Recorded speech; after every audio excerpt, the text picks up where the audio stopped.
Halo guys, kembali lagi dengan saya. Jadi kita akan memasuki lab yang ketujuh, yakni Navigating the Linux File System and Permission Setting, di mana kita akan menavigasi atau mengeksplorasi file system pada Linux dan menyeting izinnya. Langsung ke part 1, kita pertama akan eksplorasi dulu file system. File system must be mounted before they can be accessed. Jadi file system itu harus di-mount, atau artinya mount ini diorganisasi atau dikendalikan untuk agar bisa terakses atau aksesibel pada operating system. Kita akan menggunakan LSBLK untuk display semua block service. Oke, saya rasa tadi sama. Ini isinya ada STA1 juga. Terus kita perlu prompt mount untuk display file system yang udah termount di sini, di OS kita.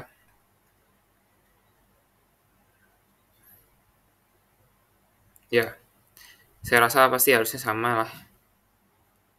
Enggak ada beda-beda dikit ya. Run the mount command again, but this time use pipe to send the output of mount to grep to filter the output.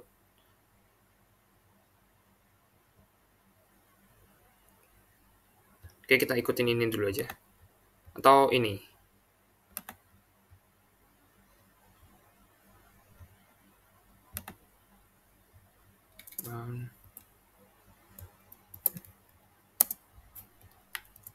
Grep.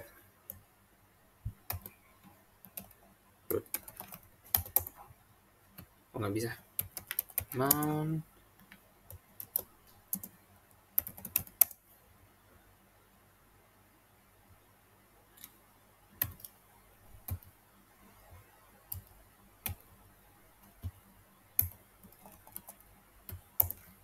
Oke, nggak ada ya. Maksudnya nggak muncul, jadi kita langsung ke CD aja. Ikutin yang dipercontohkan.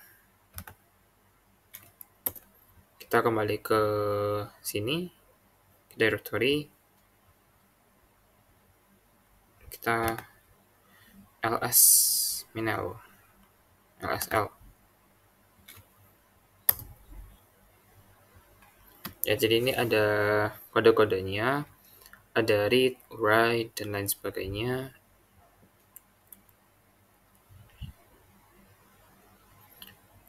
Where are the first command change the territory to the root territory? The root territory is the high-level file system. Because dev STA1 is mounted on the root territory. Jadi dev STA1 itu termount di territory parent ini. By listing the file in the territory, the user is allowed listing file physically stored in root blah blah blah. Okay. Jadi the first command change the territory to the root territory. Ke root ya. Masukin. Aduh, ya ampun.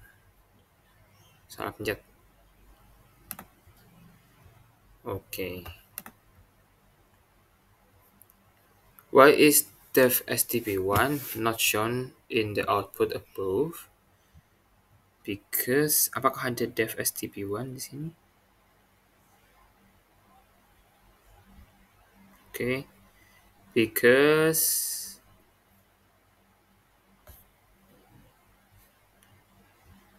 dev stp1 is not currently mounted. Oh, jadi dalam sini nggak ada dev stp1 maupun di sini karena itu belum termount di root directory. Belum di mount. Jadi karena tadi prompt yang kita masukin adalah prompt mount, jadi yang masuk atau yang muncul itu hanyalah file system yang udah di mount. Sekarang manually mounting and unmounting. Use LSL to verify that the terminal second drive. Oke. Kita ubah ini ya dulu. Sudah kembali. Terus kita cek ada berapa. Aduh. Ada berapa atau ada berapa file yang di dalamnya. Oke, di sini. Total 36. Sedikit berbeda ya. Sini 28. If the directory second drive does not exist, Kita cek second drive apakah sudah ada, udah ada, jadi kita nggak perlu buat ya. Kalau belum ada kita buat dulu pakai mkdir. Sekarang kita cek second drive-nya itu. Second drive. Salah ya? Oke, sorry. Garis miring. Aduh, typo.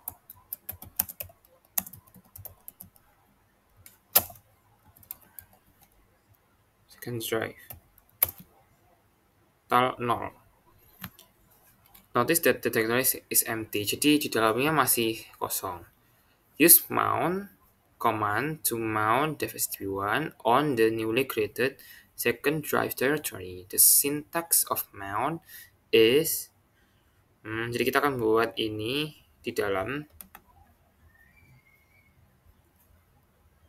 second drive atau mengakseskan devstp1 dalam second drive. Bismillahirrahmanirrahim. Cyber ops. Oke, udah masuk ya.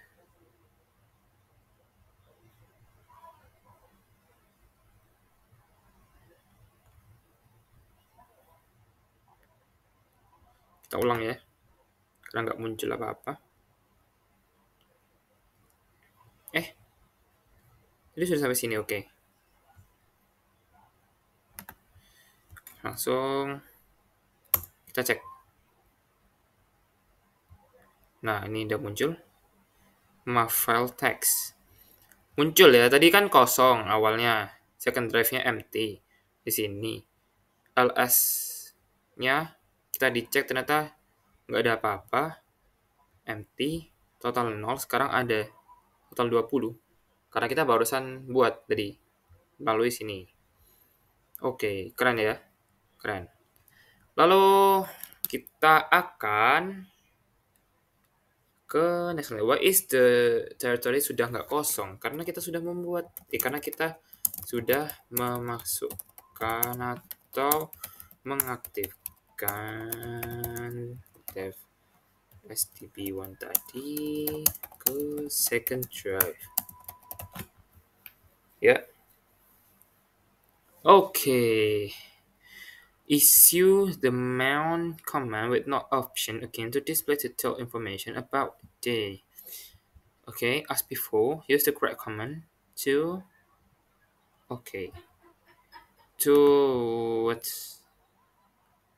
use correct command to display only the dev stx. Untuk memunculkan atau spesifikasi ya, grep ini seperti lebih spesifik. Apa sama? Iya, muncul ya. Dev STE2 dan dev STP1 muncul. Jadi lebih spesifik yang diminta gitu. Dan kita bisa unmount sebuah file system menggunakan sudo ummount. Jadi kita langsung samain. Berarti kita ummount-nya STB1 ya. Tadi kan ada dua. Ada dua itu itu STR2 dan STB1. Karena itu kita akan ummount yang STB1. Terus kita cek ya ini. Habis ini dicek nggak sih? Ya. ls second drive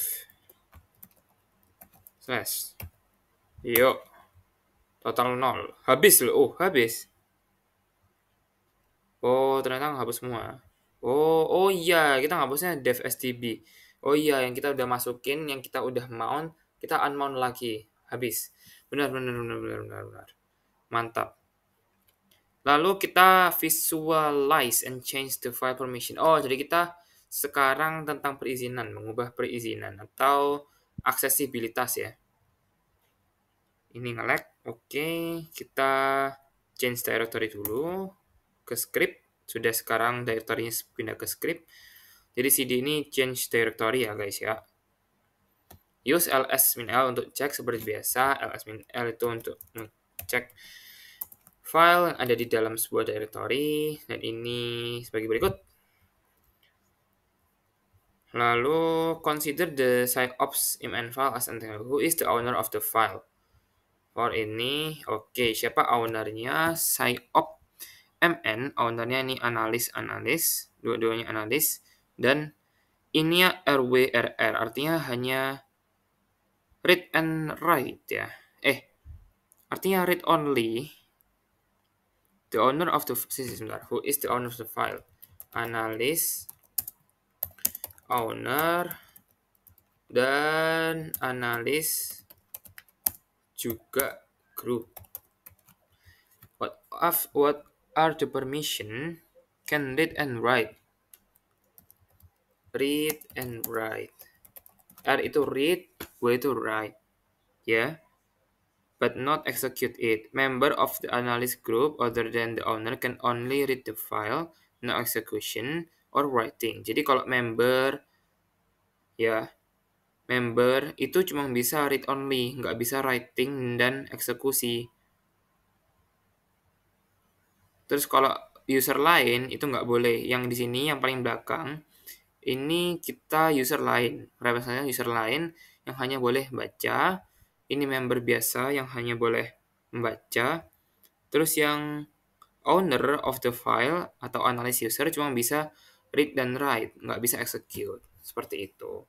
Jadi runtutannya, hierarkinya itu dari sini, ini tuh user lain, ini member analis, ini ownernya sendiri. Oke. Siap.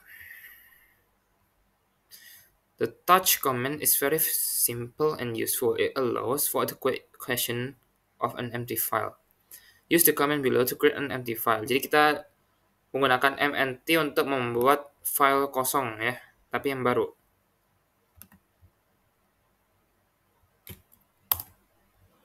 Apakah ada yang salah?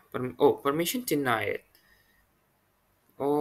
Berarti sekarang kita belum ada permissionnya. Why was the file not created? List the permission, ownership, and content of the MN0 and explain what happened. With the D option, it lists the permission of the parent territory record. Oke, jadi kita menggunakan D option untuk ngelis izin ya. Perizinan, oke.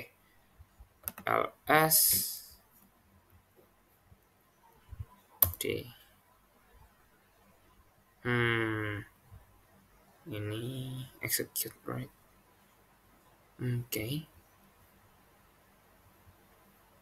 Ini apa pertanyaannya? The permission of an of an standard by root user. The permission this way only the root user is allowed. Jadi yang bisa execute itu cuma execute mnt cuma root user. Nah, kita nggak bisa. Oke. Paham ya? What can be done for the touch command shown above to be successful? Harus change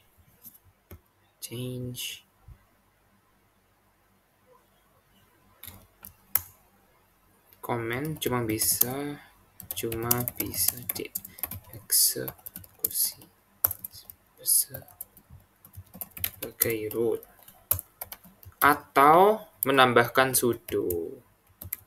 Berarti intinya untuk eksekusi seperti ini perlu masuk ke mode sudo. Makanya setiap ada kita memasuki mode sudo itu pasti diminta passwordnya.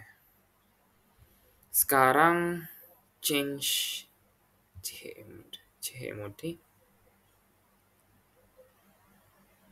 Nah, kita masuk sudo dulu ya. Untuk mount dev sdp1. Baru kita akan tes yang chmod itu. Oke. Udah ya? Udah ternyata. Change to second drive.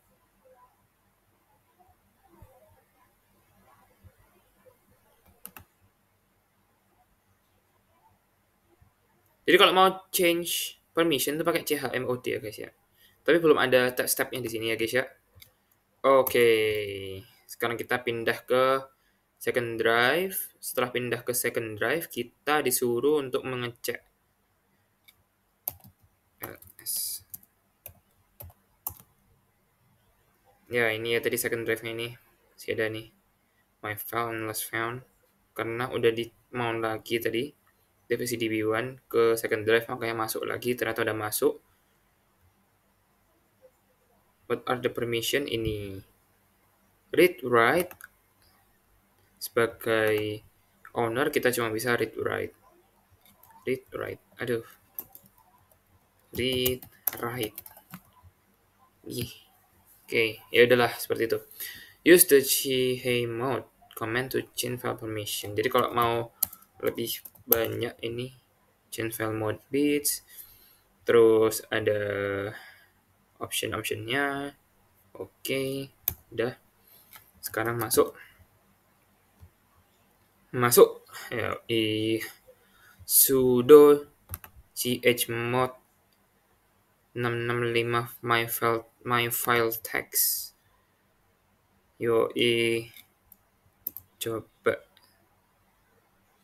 ternyata typo. Oke, sudah masuk ke LSL.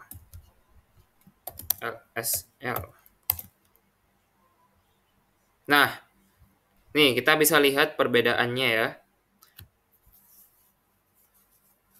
Ke sebelumnya, bukan yang di sini. Sebentar.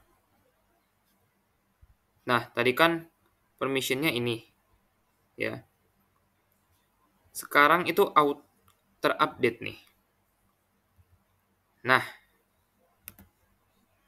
copy. Beda kan? Ini nggak bisa di zoom out ya. Atau kita gini aja. Ini RWRR. Ini RWRWRX. Nah, berarti kita ada execute-nya nih dan ya. Oke, mantap. Teksnya command take permission. Oke, tadi kita udah bahas untuk text permission. Untuk eksekusi di binary, what command will change the permission of file to granting any user in system full access? Tadi cmod. Oh, jadi ada kalau 665 itu berat. Ternyata di sini ada kodenya 777. Oke, cmod 777. Oke. The change command is used to change ownership of a file or directory. Issue the command below to make it the owner of the file. Oke. Untuk ganti ownership, ternyata kita bisa change ownership atau chown. Oh, keren. Oke, ganti ownership. Sekarang ls lagi. Yo. Analis loh, udah ganti. Tadi ini 1000 root. Sekarang analis root. Tuh, udah ganti. Udah jadi kita ownernya. To change both the owner and group to analysis same time. Oh, jadi kalau mau ganti owner dan group pakai yang ini.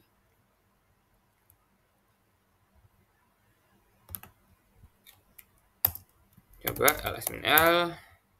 Oke, dua-duanya udah analis ya, udah bukan root lagi. Mantap, sudah berubah semua. Now that analysis to file owner, try appending the word test. Sekarang kita tes, kita bisa ubah-ubah seenaknya sendiri nih. Tadi echo, kita kasih message-nya apa enaknya? Jangan tes deh. Mantap. Yuk. Sip. Terus kita buka di mana? Get my file. Get my file txt. Loh kan udah mantap tuh. Sip lah. Mantap. Was the operation successful? Yes, it was success. Karena kita telah mengubah izin dengan chmod, chown, dan bisa eksekusi sendiri lah. Sip. Udah, intinya sama ya. Oke. Step tuh, directory and permission. Tuh, permission lagi. Kita langsung baca aja dari sini. Change back to the home analysis. And issue. Oke, kita change territory ke awal. Sip. Change territory ke awal. Ke lab support file. Terus cek teritorinya ada apa aja. Oke. Ada script, ada sekian, samalah. Check in log. Compare the permission of the malware territory with the mininet service file. What is the difference between beginning part of the malware line and mininet service line? Apa tadi? Malware and mininet service line. Malware ini. Yang membedakan ini ada huruf D-nya. Lalu ada huruf D-nya. Pada malware. Lah. Oh ya, benar. There is a letter D. Okay. The letter D at the beginning of the line indicates the file type is a directory and not a file. File type is jadi letter D itu maksudnya itu tipe filenya itu directory dan bukan file. Another difference between file and is the execution bit. Jadi bit untuk mengeksekusinya itu beda. It means it can be executed by system directory are different than file. Okay.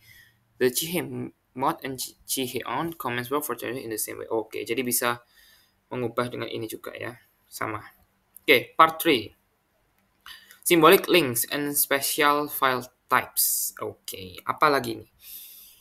Regular files, table files, text files, binary files, image file, compressed files, directory files, itu order. Oke nih. Subtypes and karakternya. Block files, symbolic files, socket files. Oke. Tadi kita udah nyinggung ada block file juga. Langsung masuk ke step 1.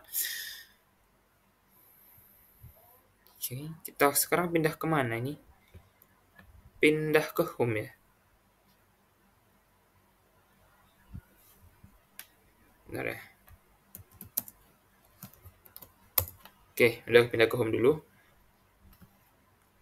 Sebenarnya.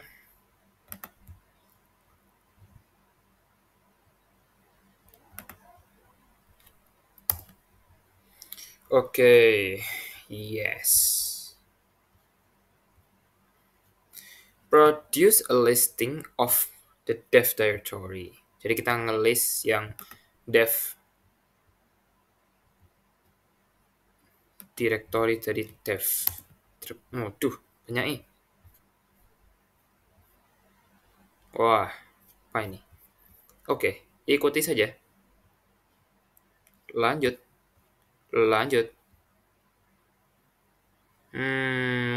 Ini loh. Oh, ada yang dulu dari C. Ada yang dari D. Ada yang dari B, berarti block files. Ada yang dari C.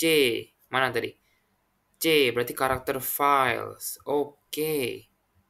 Paham. Symbolic links in Linux are like shortcuts in Windows. There are two types of links in Linux, symbolic link and hard link. Oke. Echo symbolic ke file 1 txt.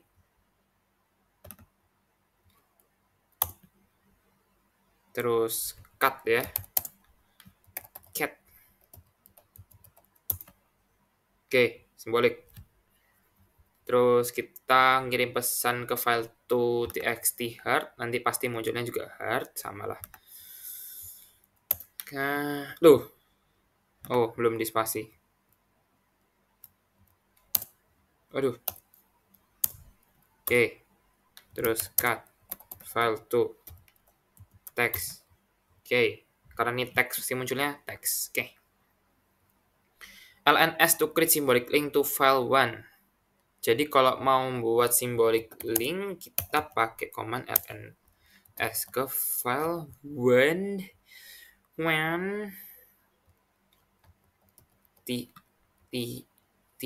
txt keterangannya sebagai file simbolik ya. Terus lalu untuk yang file to kita bedakan yakni file heart. Tadi ada dua jenis ya, symbolic link and waduh, salah nih.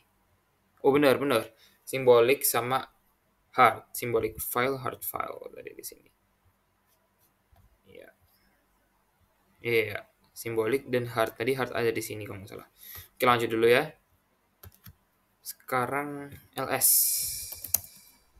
Ini apa? Ini file1 jadi simbolik, terus file2 jadi heart, udah ada. Notice how file1 simbolik ada, file2 heart juga ada, appear to regular file. Oke. Change the name of the original file, jadi suatu hal yang baru. Karena kita udah edit, jadi kita perlu ganti nama biar tidak sama. Oke. Aduh. Yuk. Sama. Terus ini kita satunya gini aja.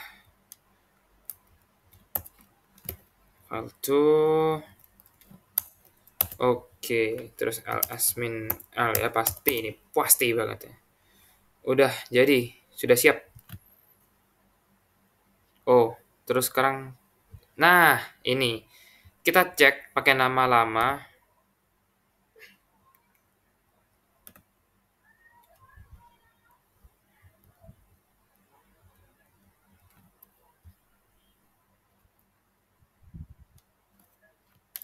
Get file1 boleh. Gak ada. Oke.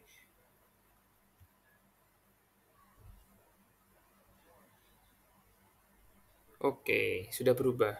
Tapi kalau kita pakai get file to heart, pakai nama yang file kedua dengan nama yang benar, ada heart. Langsung ya, muncul isinya heart gitu ya. What do you think would happen to file to heart if you open the text editor and change the text in file to? Jadi, apa yang mungkin terjadi kalau file to heart, terus kita buka di text editor dan kita ubah teksnya di file to next. Mengubah isi satu file akan, tadi sudah saya coba, dan mengubah isi satu file akan mengubah isi file lainnya karena keduanya menunjukkan ke inode yang sama. Jadi kalau kita mengubah di text editor dan kita save, terus nanti kita buka di terminal itu pasti akan mengubah juga isinya ya. Karena itu mengacu pada artinya itu terkait gitu, terhubung, terconnect. Oke, reflection. File permission and ownership are two most important. Jadi perizinan dan kepemilikan pada sebuah file itu sangat penting dalam sebuah operating system karena ini juga mencakup keamanan ya dari malware atau dari apapun cyber attack yang menyebabkan masalah. Sebuah file dengan permission yang salah atau dengan kepemilikan yang salah juga bisa bikin program itu nggak bisa menjalankannya dengan proper gitu. Jadi sekian dari lab ke-7, kita hampir terakhir di sini. Next untuk video ke-8, untuk kesalahan atau apapun kurangnya, mohon maaf dan terima kasih. Bye-bye.